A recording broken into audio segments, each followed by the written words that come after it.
वृंदावन शांत, गहरा, चांदनी में डूबा हुआ। पूर्णिमा का चांद आकाश में ठहरा हुआ था, जैसे वह भी किसी चमत्कार का साक्षी बनने आया हो। यमुना का जल चांदी की तरह चमक रहा था।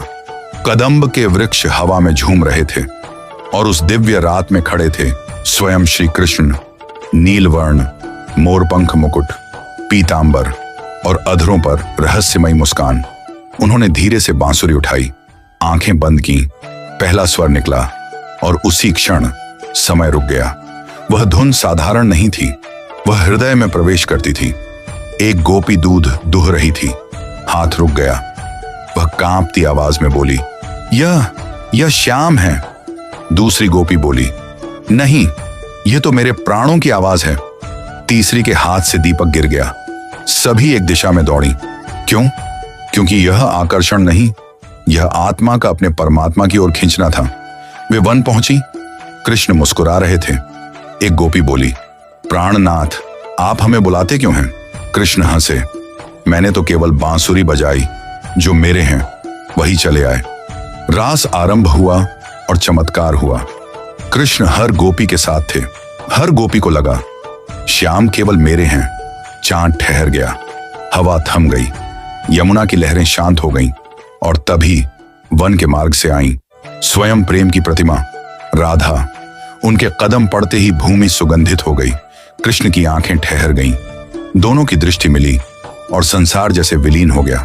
राधा बोली, श्याम, क्या यह रास केवल लीला है या प्रेम का सत्य? कृष्ण मुस्कुराए, राधे, यह प्रेम का ब्रह्मांड है। रास अपने चरम पर था। सभी आनंद में डूबे थे, लेकिन राधा के मन में एक सूक्ष्म प्रश्न उठा, क्या कृष्ण सबको समान प्रेम करते हैं? बस वही क्षण और राधा अदृश्य हो गई।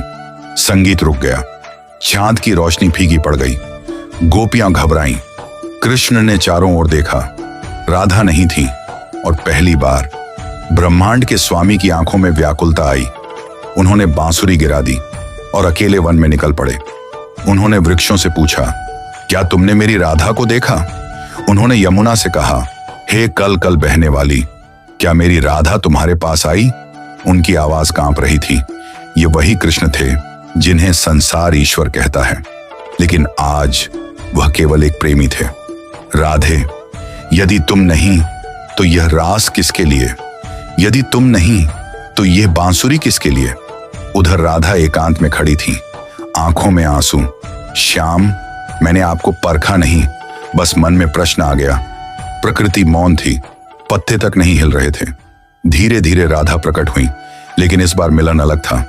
कोई नृत्य नहीं, कोई शब्द नहीं, केवल मौन। कृष्ण बोले, राधे, तुम मैं हो और मैं तुम। तभी समझ आया, राधा का वियोग अहंकार की परीक्षा था। जैसे ही मैं आया, दूरी आई। जब मैं मिट गया, केवल प्रेम बचा। भक्ति ग्रंथ जैसे गर्ग संहिता में इस लीला का आध्यात्मिक अर्थ बताया गया है। राधा आत्मा है, कृष्ण परमात्मा।